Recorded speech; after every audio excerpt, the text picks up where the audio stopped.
रिसाएको पनि साह्रै मन पर्छ।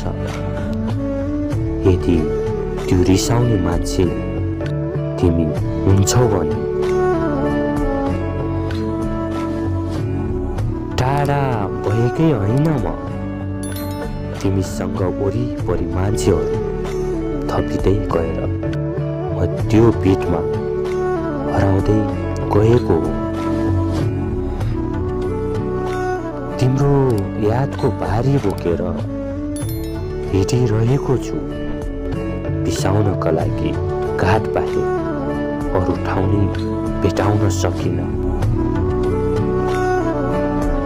प्रतीक्षा गर्न सक्नुपर्छ, जुरेको सम्बन्धले भन्दा कुरेको सम्बन्धले धेरै खुसी मिल्छ। उसको मन त धेरै दुर्गम ठाउँ पो रहेछ, जहाँ म सजिलै पुग्न कहाँ सक्थे होला र।